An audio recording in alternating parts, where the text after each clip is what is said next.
Caroline Vert, il s'en est passé des choses depuis notre dernière rencontre.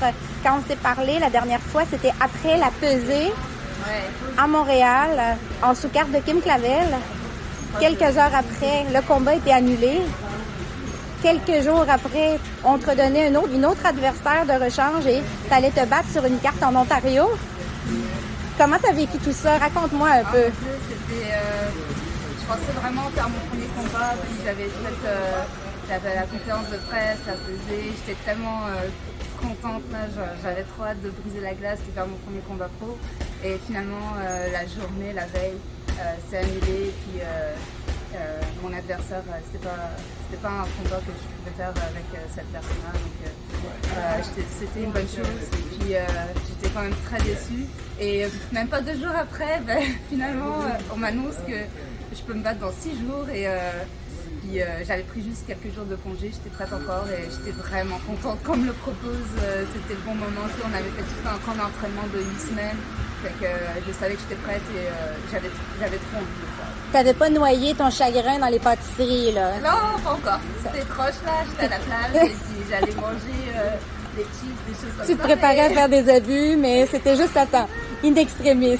Ça m'a juste fait du bien de prendre un petit break. C'était même pas 3 jours et c'est ça, j'étais de retour au gym et ça s'est super bien passé mon combat. J'étais vraiment sharp puis je me suis tellement bien sentie. C'est quoi les différences selon toi, selon ton sentir, ton vécu, entre ce que tu as vécu en boxe amateur et ce qui se passe en boxe pro? Est-ce que tu sens des différences quand tu es dans le ring, tu es devant l'adversaire?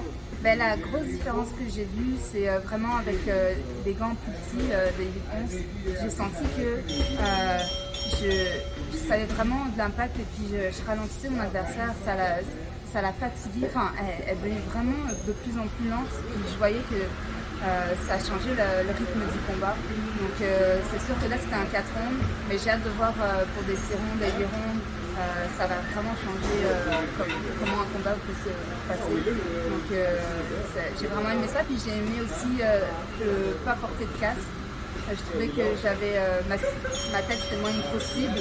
Puis je pouvais bouger un peu mieux. Enfin, je trouvais que je me déplaçais bien, je bougeais bien du haut du corps.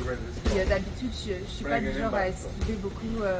J'ai beaucoup changé mon style aussi au cours des derniers mois avec ma nouvelle équipe. Donc je suis super contente.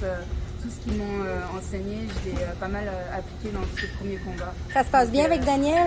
Ouais, j'adore, je suis vraiment contente. L'équipe ici en général? Ouais, je m'entends super bien avec tout le monde, puis surtout j'apprends beaucoup. Donc je suis vraiment contente pour ça. Puis c'est ça, je trouvais que c'était un peu différent, il fallait pas trop se compromettre bien entendu parce que je porte pas de casque, donc j'étais vraiment plus alerte au niveau offensif, j'étais vraiment... pas comme en amateur. Non. En amateur, je lance beaucoup, puis je pensais, mais là, c'était vraiment plus penser, enfin, j'ai vraiment aimé ça. C'est quoi la suite pour toi? Qu'est-ce que tu aimerais? Mettons qu'on parle de la situation idéale pour toi d'ici fin décembre. Qu'est-ce que tu préférerais? Qu'est-ce que tu aimerais avoir dans ta carrière?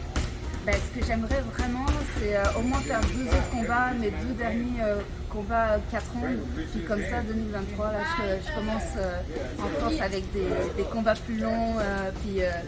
Donc c'est ça que j'aimerais. J'aimerais au moins faire 2 combats avant que l'année se termine et passer aux choses.